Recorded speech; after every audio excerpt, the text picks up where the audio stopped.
Vanakkam. Hello everyone. Good evening. Vanakkam. I am delighted to welcome you all to the fifth program of our InsightView series. It is truly heartening to see familiar faces and new attendees alike, all gathered here for another entry section in our exploration of the advertising and media landscape. I am Balasubramanian, President of Advertising Club Madras and National Head Digital for the Namula.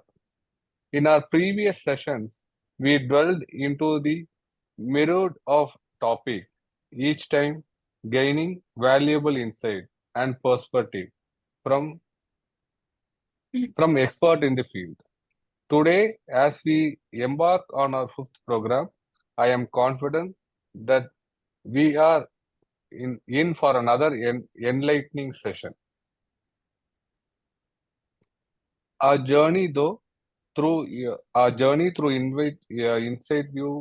has been nothing short of inspiring.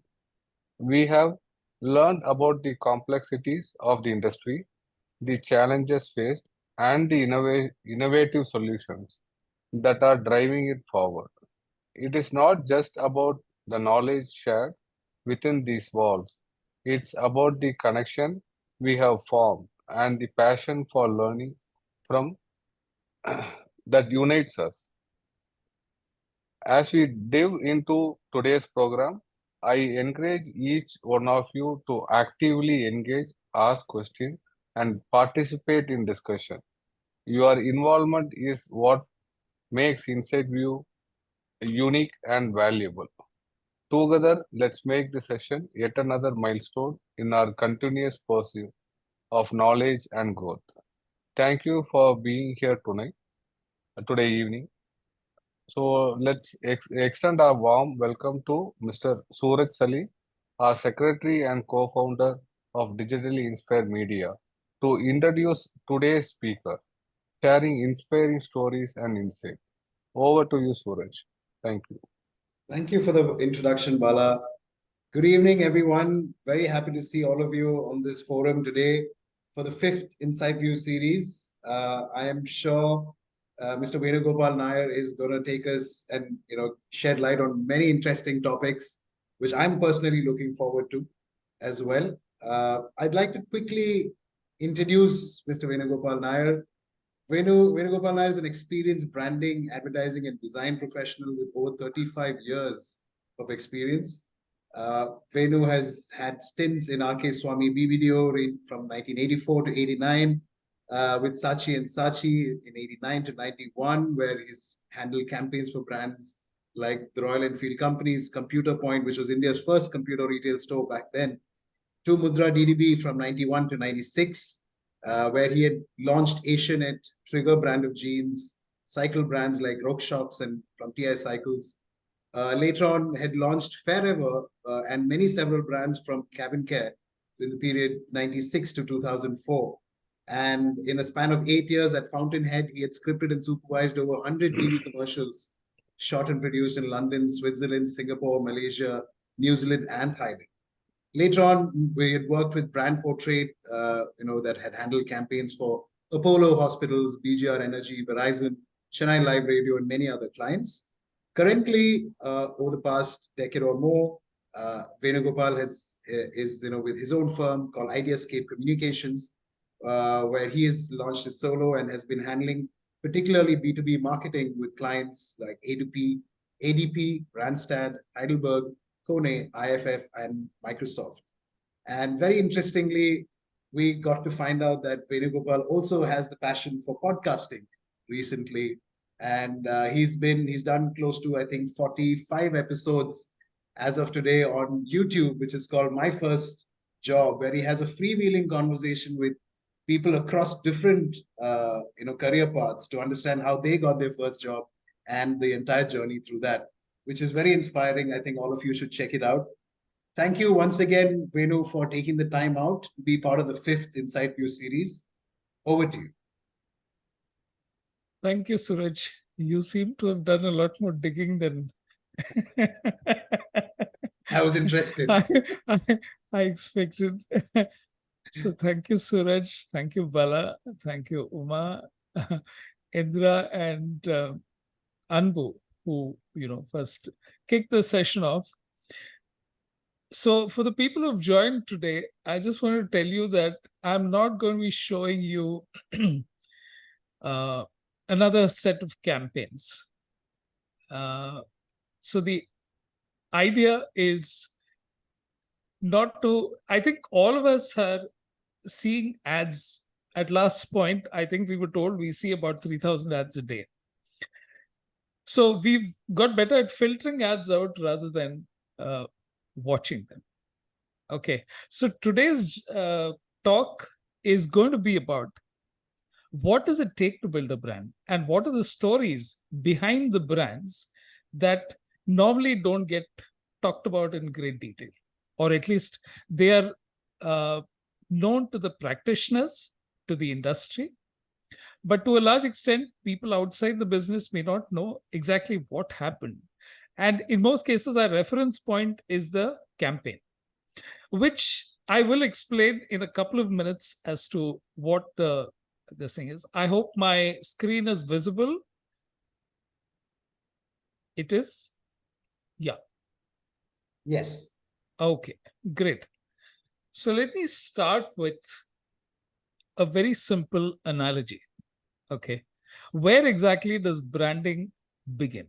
So assume that the second hand in a watch is the sale, the minute hand is the marketing, and the hour hand is the branding. What is this analogy about? If the sales don't happen, a company doesn't survive. If the company doesn't keep getting revenues in, there is little that any marketing strategist can bring to bear. And finally, the branding, it's not strictly that at the point when marketing kicks in, the branding will happen. It doesn't, because there are several steps. I'm just oversimplifying this for a very simple reason, that the amount of layers between what gets produced, sold, and bought in the market is quite disperse, and it's very hard to put your finger exactly on what worked. So even if you were to tell people that a campaign worked and we correlate it to sales, there are various other parts of the mix. So those are the things that we're going to be looking at today, which is the reason for this whole talk, which is advertising is the iceberg of branding. It's the visible part of branding. It's the part that is seen, discussed, analyzed, but there's a whole lot of stuff happening in the background, which to some people may not be interesting at all, but to people who are in the business, I think it's very important that this part of it gets seen as well. And advertising has to, people practicing advertising also know that the client has a huge amount of work behind the scenes to make things happen. There's this beautiful graph from Gaping Void, which talks of how, knowledge kind of concentrates around certain things. So you have data, which is very widespread. Information is around those points of data. Knowledge is when those connections are made. And insight is usually when people connect, they have knowledge of two very disparate points in that whole mix. And what becomes common wisdom after a few years. For example, anybody who had got into e-commerce in 1998 saw that the same thing that was happening in the real market would be replicated. But at that point, nobody paid any, or there were just a few people who paid attention. So they knew what was going to come. And ultimately today, all of us, we do what, 1 billion transactions on UPI.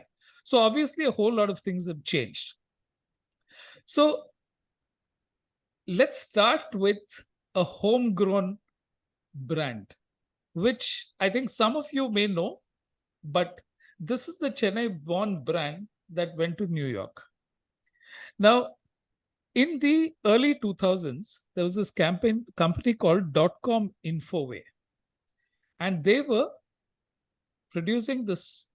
They were into media, and they had this film magazine called Galata, and they were connecting stars and people out here, running interviews with them. And this is an analogy for media and the consumer, because you can put the media out there like a waterfall, but the consumer will come and drink only when they're thirsty, either for knowledge or for interest. And that's how this whole process works. So they started out by publishing their own film magazine back in 2007. They were an IT company like several other IT companies were at the time, with one crucial difference. When the iPhone was launched, .com Infoway had developers who knew about iPhone app development. At that point, it was barely known. We're talking of 15, 16 years ago. And then they decided to create an app based on Galata. The thing that happened is, within about 6 to 8 months, they saw that they had got over 2 lakh downloads of the app, which for today's market, unless you spend a whole lot of money, this was organic. And they obviously saw that this had amazing amounts of potential. Then various companies, newspapers, other magazines came to them and then said, hey, whatever you guys are doing for yourself, can you do it for us as well? And this was the beginning of a whole change in the company's orientation. So what happened then, if you remember, was there were people going out and buying. I didn't want to show the absolute small shops. So this is one slightly upper level shop which is there, which has everything from newspapers to magazines to impulse purchases to chocolates and all of these things. But if you notice, most of these have either shrunk or they've disappeared altogether. The neighborhood newspaper market has practically disappeared. So what has happened now? Baxter has gone on. The company moved from Chennai to New York, and it has created the world's largest digital reading destination with thousands of magazines and newspapers. So they serve both ends of the market. They help people who want to publish, and they offer subscriptions to people as well. But at times you wonder if this whole thing has just gone a little haywire, because magazines were very tidy in a certain format. But if you have to create a magazine that has to work on a desktop, a mobile screen, and a tablet, the amount of technology that has to be deployed at the back end and to ensure that all of these are updated in time is all a huge task. And let's face it, even today, the magazine experience has not been replicated. So though the value is there, Maxter charges you 1,000 or 1,500 rupees and says that you can get 5,000 magazines. But again, the point is, how many of those 5,000 magazines are you even going to look at the cover of, leave alone read? But this is one thing. I was told that their business turnover is somewhere in the region of 16 to 18 million, but that's open because they're still a private company. They don't need to disclose their details. So here's one brand that started out setting out only in a film magazine, and then expanded to create a digital newsstand across the world. Now, the wonderful world of chai, the great thing is that tea can be bought and consumed at so many levels, the same product. And that is one of the great things that branding manages to achieve. But this is about, this is in Darjeeling.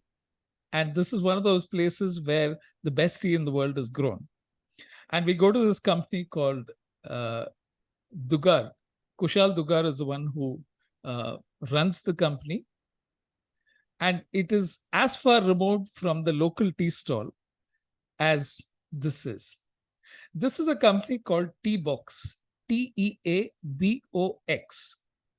Now, all of us are used to paying 10 and 15 rupees for the local street side tea.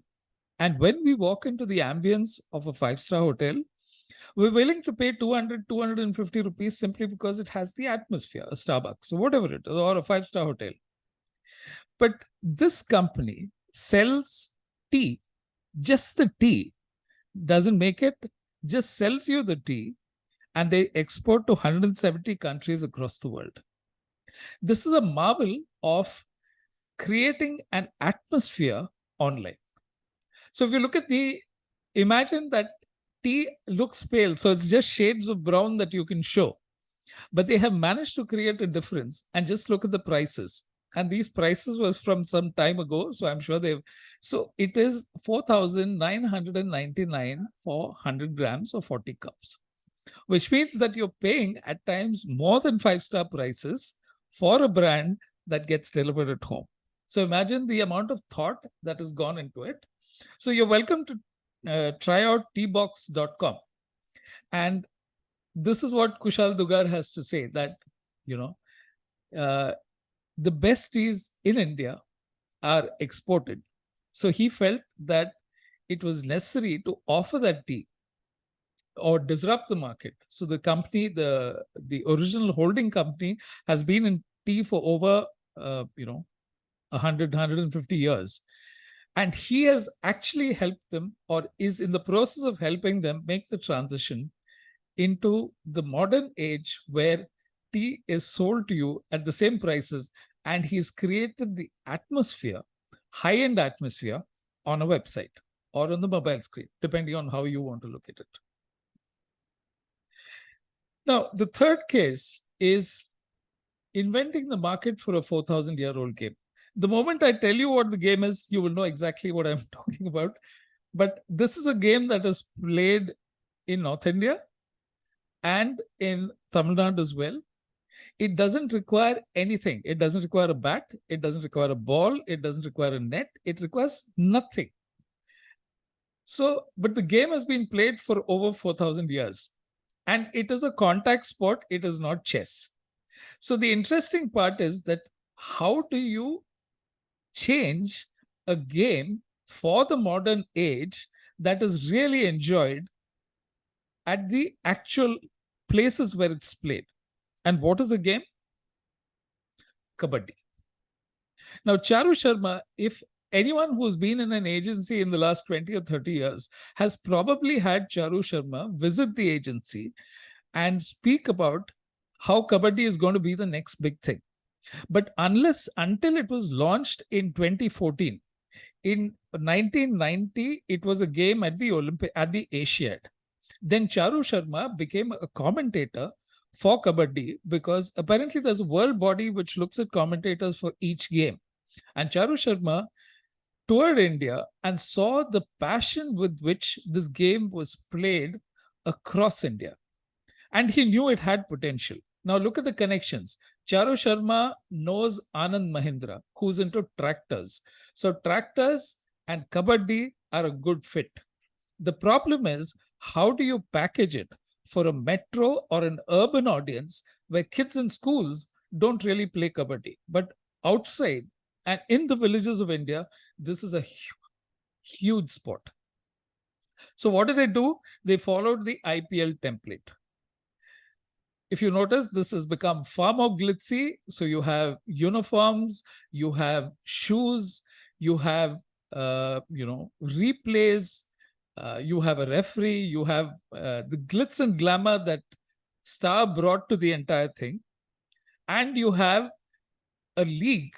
The differences between a league and tournament is, in a league, there is no knockout. There is a set of games which is played, so you can extend the entire tournament. And because of that, people get to know the teams, they get to know the players, and the same formula works. So you'll see everything. That is, the names of the people concerned, it's all taken from IPL, or you can say it's taken from NBA and it's taken from Premier League. Some of these formulas don't change at all.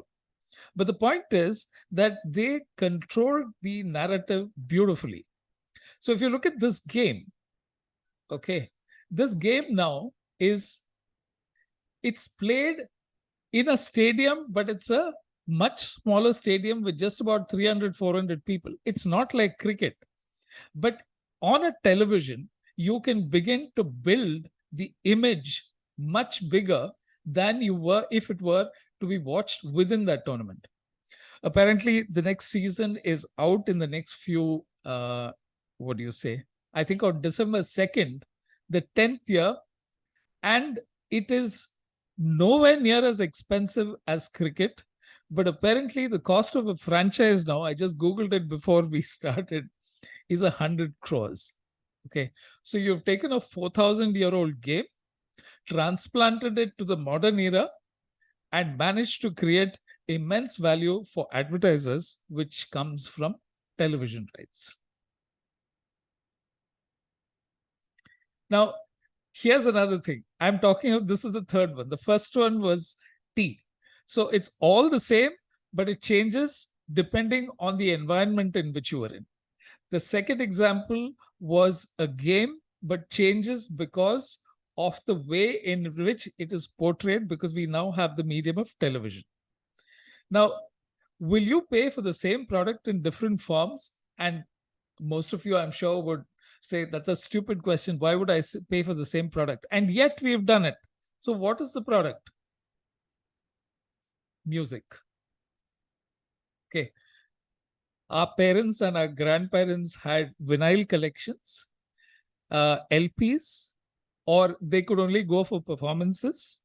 A whole lot of people who are watching, and some of them may not even know this, moved to cassettes. So you had this whole thing. So for anyone who's looking at cassettes today, it's quaint. It's something that they see in boxes at their homes, but feel that it's, playlists come from cassettes. But today, playlists, it's almost completely removed, because today a playlist just involves touching and, moving it to a certain playlist. Whereas this, even to find the starting point of the next song, it meant pressing buttons and waiting to hit that exact point. So creating a playlist for your lady love or vice versa was literally a labor of love, unlike today, or the sentiment is the same.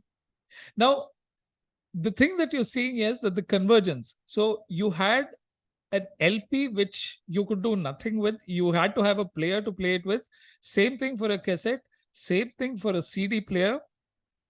But then around the 2000s is when the iPod came in, and suddenly the medium both converged. You didn't require, so the music could be played through the machine itself. So now our machine has become the phone, whichever phone we're using. So we've moved from MP3s to digital music. So you have collections and all of that. Now, you would assume that branding in all cases moves forward. But what happened was that there was this whole collection that Saregama had got over 100 years.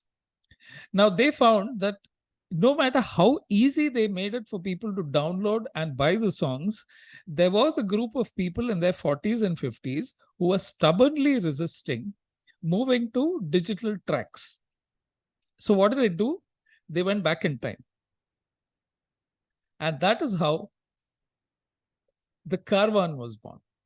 So what is Carvaan? If you look at it, all it has is, it is a hard disk with a display with manual buttons. And what are the buttons? Artists, moods, and Geetmala.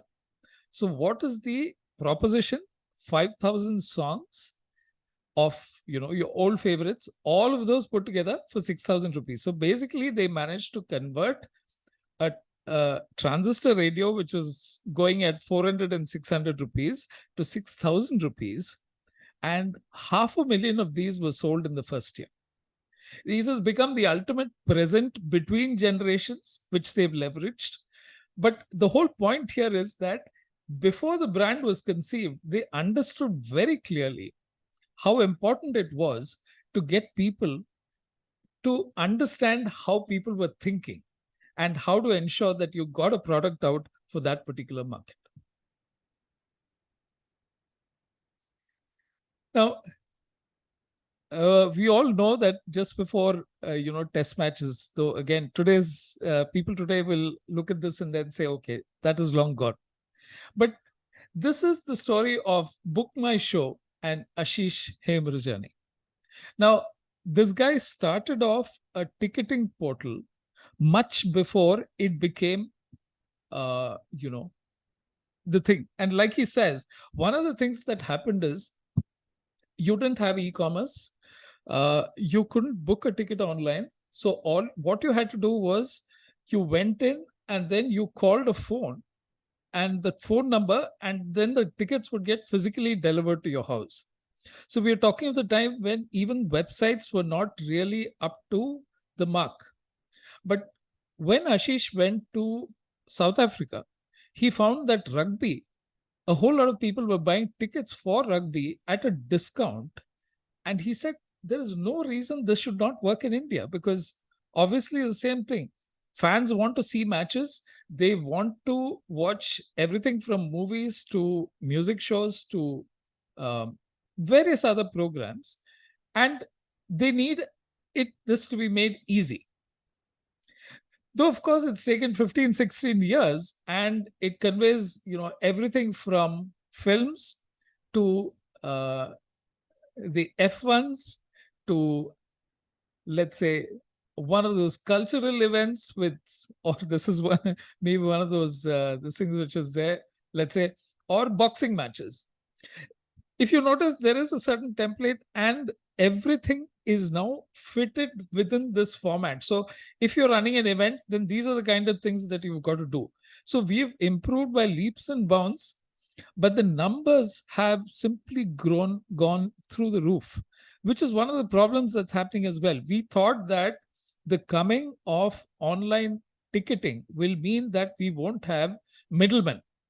But what we found is that the middlemen have just become more and more sophisticated, and there are people who are coming in. You must have heard of the controversy of Taylor Swift and Ticketmaster in the US, where people are hacking into these, or sometimes the platform cooperates, and just so people are able to buy a ticket, but they can't, at the point of payment, they suddenly find they can't make the payment. And then the same tickets that they booked is available for 5 or 6 times the cost at something that happened. For anyone who has paid to a black marketer in the early days, much before the internet, all that has changed is the way the black market works. But certain things at the base never change. This is something that, came as quite a surprise, because I don't think too many people believed that Indian whiskies would be as good as the ones from Scotland. So apparently the cliche was that any friend who went out and then when they came back, yeah, get me a couple of bottles from duty free. So that was the present that every single Indian male of drinking age and drinking, who believed that he had good taste would want. So in 1990, Amrut distilleries flipped the entire equation. So what did they do? They actually went to the West and presented their single malt. And wonder of wonders, they began to win prizes right across the world. So then what happened? Clients from the US who came to India to talk to their IT counterparts here before they left would ask their friends, hey, can I get Amrut somewhere? And sometimes people here would be, wondering, where is this? What is he talking about? But no, Amrut, apparently there are some brands of Amrut which retail for around 1 lakh. That market is getting crowded as well. There's Rampur and there is Jaisalmer, and Indian whiskies have now really hit the highest point, because the single malt, there is, I think, Paul John, and there are others which are carving their own special. So it's amazing how Goa, which used to be a destination for consumption, has now become a destination for production as well. And what you see is the complete inversion of a brand that used to start, you thought that Scotland was the place. And we have an edge that apparently the Westerners are quite envious of, because we have high humidity. The whiskey ages faster. So a 10-year-old whiskey can probably be made in 5, which gives India a terrific business advantage. So this is some of the, yeah. And this is a small brand. It's nowhere in the region of IKEA. But the whole point is, the reason I looked at this is because it is India, because India is a combination of so many cultural influences, colors, aesthetic sense, food. So, and we don't, sort of identify with the pale pastels and the single colors. We have the warmth, the glorious, the Lombardy, the gypsies, the kind of things that they have. And it all started with a fridge magnet. So it's a brand called Chumbak. So if you walked into any Chumbak store, you'll see that the colors are extremely bright, but they all hold together in some way. And there is an interesting story behind that as well. So these are the kind of decor pieces. So they're not anything like the Western aesthetic. They are uniquely Indian, but they use a lot of Indian elements, which is very different from what IKEA gives you. IKEA will give you dual tones at the most, or maybe 2 or 3 more, but you will not see the riot of color, and you will not see the bright colors in so many forms. That take a look at chumbak.com. So how did Chumbak happen? So here you have Vivek and Shubhra Chadda, who are the founders. Now, the interesting bit is that Shubhra used to work as an art director with one of the filmmakers. She spent a year working as an art director, and that involved going into all kinds of places to find knickknacks for a film shoot. So if you had a period film and then you had to have a certain prop, so she had to go into various places and figure out where is it available, do research on where is it found. And I think that's exactly the point where this whole thing sparked off, because she saw that space was unoccupied. Chumbak doesn't advertise too much, at least whatever I've seen. And they started with the fridge magnet. They graduated to a shop in shop, which is that inside a large store, they would take a small sort of kiosk, to having shops of their own now across cities. So right now it's supposed to be worth around 100 crores, but who knows where it'll go from here. So the wonderful thing about Chumbak is how it has elevated the Indian aesthetic taste, which we thought was very jumbled. She has actually managed to crystallize that into something which is wonderful. So this is what a Chumbak store looks like. It's again not along the lines of IKEA. Take a look at one of those stores and you'll know exactly, or the people who have already bought from Chumbak. This is a recent introduction. This is what happens. All of us, I think, more in North India than in South, after a nice dinner, we go down to the panwala and then we say, meetha hai ya tikha, whatever it is that you want. And it all goes through that ritual of him making the pan and then giving it to you. We all know what that looks like. But this pan comes home to you. Okay, so this is a company called the Indian Beetle Leaf Co. And they make everything from, they give you 45 varieties of pan, and you can order it online. They have a chocolate, they have a beetle leaf tea. They also have a chocolate, which is a beetle leaf. So it's not as if they have multiple, what do you say, chocolate flavors. They offer only one flavor, or at least from what I've seen, unless they've got some small variations in that. And they even give you a dry pan, which is, because pan otherwise tends to be a little messy, and all this song about Amitabh Bachchan saying, "Khai ke pan banaraswala." But some people like the dry pan as well. So, you're seeing the transformation. So these are business models built on something that people are already very familiar with, but changing the way they can be consumed, and they don't have to get out of the house. So at least at the end of a, let's say, a party, and the guy says, do we have to go out or can we continue to enjoy ourselves? You call up and the pan gets delivered home. So, and apparently they are in about 5-6 cities in India and doing pretty well for themselves from what I've been told. This is again another inversion. Normally, the market is captured by those who create it. Okay. So we had this thing where the Axis and all of those came in first, and they created the market because India was not one of those places which really bothered about deodorants. We used to stinking buses. We were used to trains that didn't exactly smell the best. Body odor was not an issue for a couple of generations of Indians before the current one. But now it has become very important.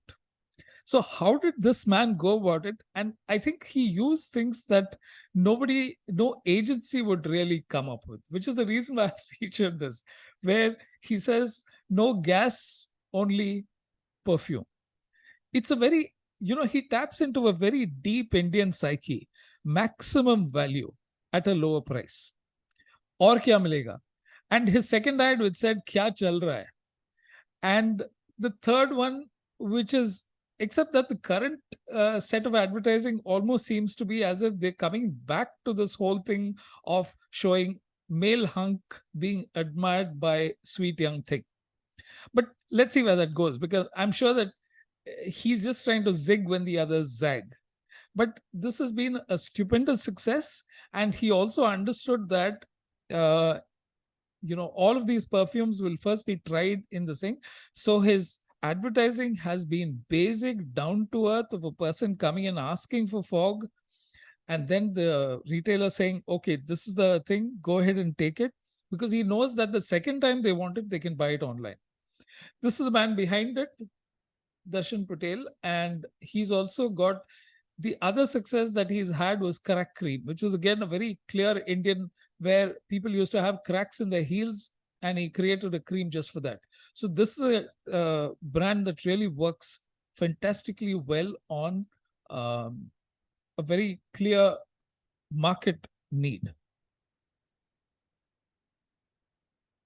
This is a lovely story of the bulls and the bears.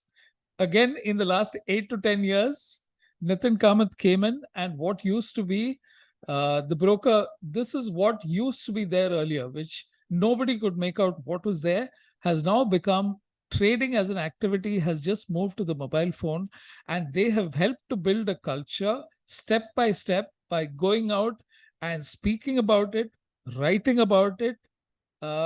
It helped that the entire KYC norms and policy and everything else came exactly when it moved and the technology was ready and they were ready to execute. Watch a couple of the old films where Nitin Kamath talks about how he had to get 25 signatures on every single account opening form.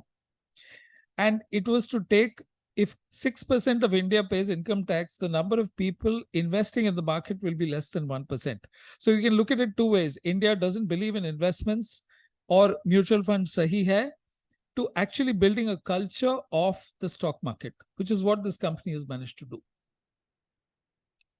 So they have, the great part is today you can just go to this thing, and they've created Varsity, which is coin, which is one of the best. They've managed to get such a huge number of people to understand what investing means by making it as simple as possible. And they've just created a whole set of material where so the medium became their own channel, their own website. So they didn't even have to sort of, apart from the regular, lead generation, which they would have had to do, they managed to bring a lot of it in-house.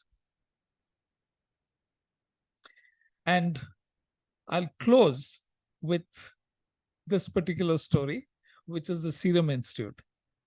Now, Cyrus Poonawalla, we all remember Serum Institute because of COVID, but this man used to have horses.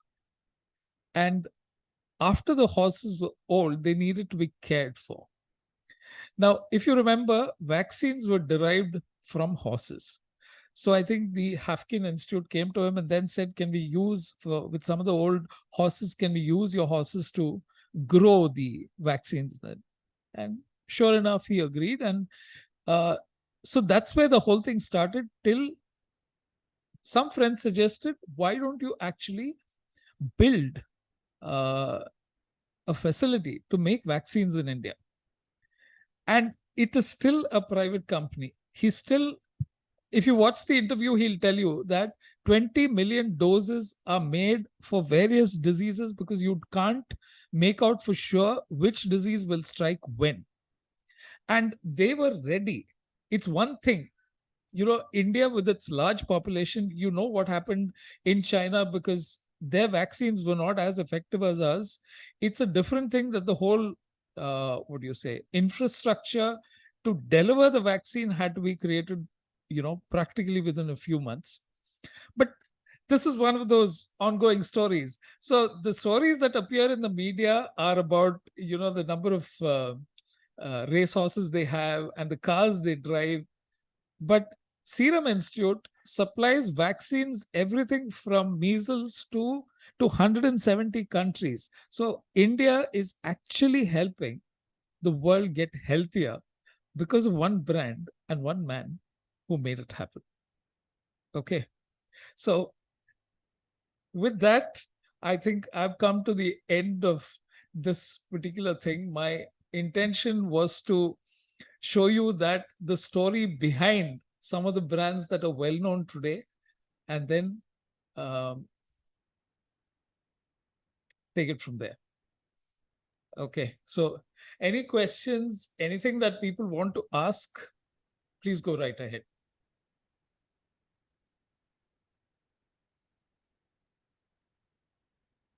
Thank you so much for the session, Venu. It was really interesting to see everything that these brands have done, and you've encapsulated it in such a nice and short manner.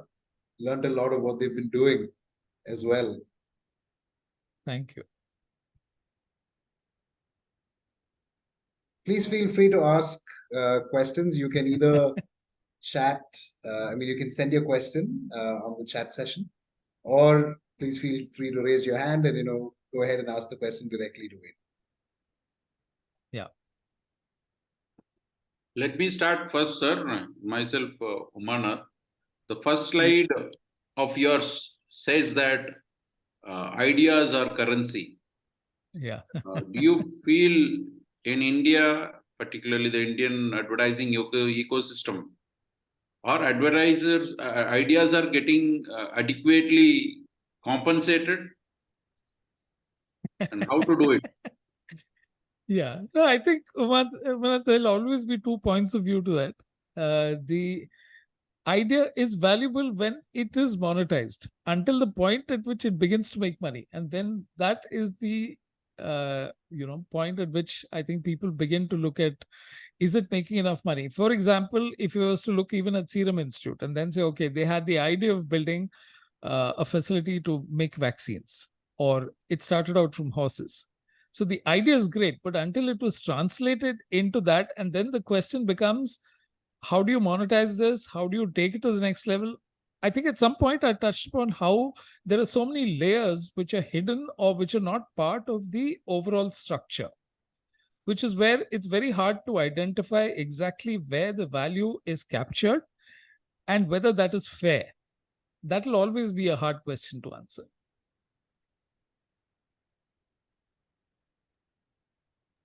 Thank you, sir.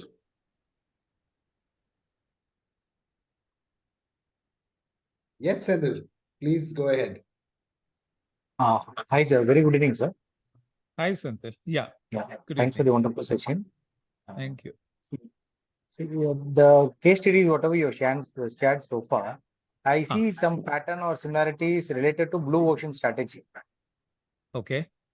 So I think the brands, the success. So whoever has chosen the blue ocean strategy part, so Right. I think the success succeeds. So how do you relate that, sir? Absolutely. You're right. The thing is, when a market doesn't exist, and you're trying to do something, it has to be blue ocean strategy, because I don't think for a long time people even understand what exactly is happening. Now, take a look at the our own UPI. Okay. If you look at it, we've become the largest payment facilitator in the world in about 7 to 8 years. But if you look at whatever happened before, so if you didn't have banks, if people were not banked enough, if digital adoption had not reached that particular point, and if you had not worked a system where QR codes were already quite popular, which made it very easy. I mean, I think today most people don't even remember their passwords unless they're written down somewhere. But Yes, sir. you're right. At a point when the markets don't exist and someone comes up with an idea for doing it, it is blue ocean strategy, because at that point you don't even know. Now, the other blue ocean which is part now is the EV vehicles. Nobody knows Yes. if electric vehicles will become hugely popular, because it is still work in progress, and we don't know how the fossil fuel companies will come in, and they're not going to sit idly by and then say, okay, go ahead and take my market share. So in every single aspect, whether it's tea or whether it's vaccines or whatever it is, in some of them the entry points are very the barriers are huge. Some of them are easy. You can set up a tea stall in a couple of days, but to make the kind of tea that grows in Darjeeling is obviously going to be difficult for small entrepreneurs to do. Got it, sir. Does that answer your question? Yes, sir. Yes, sir. Thank you, sir. Yeah. Thank you. So we have another question from Rajesh Kesavaraj. This question is, what is needed to quick start a brand strategy for a startup? Identify what the customer wants. I mean, the thing is, most startups believe that a gap exists in the market. I think there are two very simple questions that any startup needs to answer. Who's paying and why? So you have several aspects of a market. And then when you say who's paying for it, you have to identify who's willing to pay and how much. That is a very difficult question to answer. Now, let me again go into that EV thing. There are a whole lot of people who have come in who are saying scooters, EV scooters.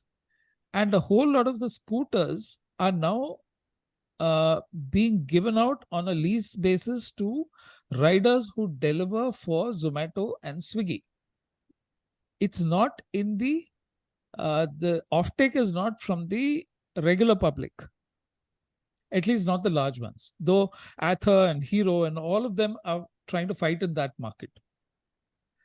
It also depends, a quick start, what is needed to quick start a brand strategy for a startup obviously depends on the sector. Who are the competitors? Who are the people who will be, in that whole business? And what is it that you need to do to get past them? So it's one thing to see where you're standing in that market. The other question is, what is my entry level? Am I entering it at a weak point, or is there a point where I can make an entry and customers will be willing to check it out? For example, the Beetle Leaf company. He knows the market exists. And what he started with is to provide home delivery of something that you would go out to buy. The thing being great packaging, hygienic, I'll give you a bigger pan, I'll give you more varieties, all of that put together. Okay. Right. I think Niranjani did raise her hand few minutes back. Niranjani, do you want to have a question to Mr. Venugopal? Yeah. Hi. Hi, Niranjani. How are you? I'm good. How are you? So nice to Good, attend this man. session. Good. I'm glad you attended, and I'm glad. Yeah. So please ask me, what is the question you had? Actually, I don't have any particular questions, but it was a really interesting session. And Wonderful, wonderful. yeah, it Thank is you for really letting me interesting. know, Nirajni, Huh. because Huh. as opposed to Huh. speaking to an audience where I see all of them, all I'm seeing is my screen. Yeah. And I'm seeing a whole lot of names or people alongside. So every bit of validation and letting me know that you liked it is wonderful. Thank you. And I've seen all these examples, and thanks for highlighting them, because this fog chal raha is really popular. It's like Yeah, such but a it fun worked for campaign. him. Yeah, it worked for him because again he had the distribution muscle. It may not have worked if he didn't have all of that in place already. That's right. That's the other That's part. right. Yeah. Okay. Right. So I think, would there be any other questions? And if you can also share your feedback like how Narachani did. Yes. Yeah. We also have a feedback survey which we've sent on the chat session. Would love if all of you kind of just take about 2 minutes of your time to share your So feedback. anyone wanting to check out, these are my contact points, my LinkedIn, the blog, and this is a newsletter that I send out every week, which is ideascape.substack.com. And as in the beginning, he talked about the podcast. Suraj talked about the podcast. So we finished 45 of these, and we're hoping to hit our 50th by December. Excellent. Okay. Right. So now that we have reached towards the end of the session, I request Umar, who's the treasurer of the Advertising Club, to give the thank you note. And over to you, Umar. Uma, there is a sorry. question from Anbu Cherian. Oh, yeah. Sorry, missed that. We have one question. From Anbu, which is, what is the common denominator for the success of all of these brands, apart from not mass advertising? I think they all solved problems that were not evident to, that are there. Like, I think so if you were to take it one by one, let's say the Maxter example, what is the common thread there? That magazines were going to change, but into what? I don't think that was clear. Ticketing was going to change. Into what? That was not clear. So all of them were experimenting with things that, and which is where I think Fogg was a master, the thing that he waited for all the others to create the market and then he harvested it. Not using any of the, he literally managed to take all of them by surprise, as opposed to, the old wisdom is create the market and take, which is what search. But Google wasn't the first in search. It was, I think, the 15th or the 20th search engine that came along. There was Alta Vista and there was Lycos and there was Yahoo and all of those. But they executed well. So one is that you have to be sure that a market exists. The second thing is, what is the problem that you're solving? So who's willing to pay and how much? Today, of course, we have, products like Facebook and Google where you're the product. So they say if the product is free, then you're the usage is free, then you are the product. So obviously that was not a model that existed before the internet came into existence. But that's where we are today. I'm not sure that answers your question adequately, Anbu, but finding a single answer to that whole thing, I think this is what I could come up with. Right. Thank you. Thank you so much. Venu, Okay. and over to you, Uma. Yeah. Thank you, Suraj. It's time for us to express our gratitude to Mr. Venugopal Nair for taking us through this wonderful session in the 5th edition of InsightView series. I'm really happy the way this webinar series has been progressing. Today, Mr. Venugopal took us through some of the wonderful transformation stories of .com, Infoway, how it has redefined the magazine experience with Maxter, and Mr. Kushal Dugar has a wish to offer premium tea being Yeah. sampled by the Indians, and a 4,000-year-old game getting transformed into a pro kabaddi league, becoming a sports entertainment event, and a money spinner in the media entertainment ecosystem, and then how a vinyl CDs got transformed into the Carvan, and thanks to the wonderful campaign done by Kaval Shur and Navin Talreja's agency, the Womb. I think they Right. got recognized with that campaign, and we all Right. love it. Actually, that's a very entertaining and soul search. I mean, so heartwarming campaign. Actually, so like Wonderful. I still feel how wonderful it is. And then the Amrut whiskey that is buzzing in the internet, how Indian internet whiskey brand become the most favorable favorite whiskey brand in the world. So the single malts, transformation of Indian single malts in the global whiskey market. And thanks to it's 5 p.m. and Friday, reminding us of a brand. Just drives us towards.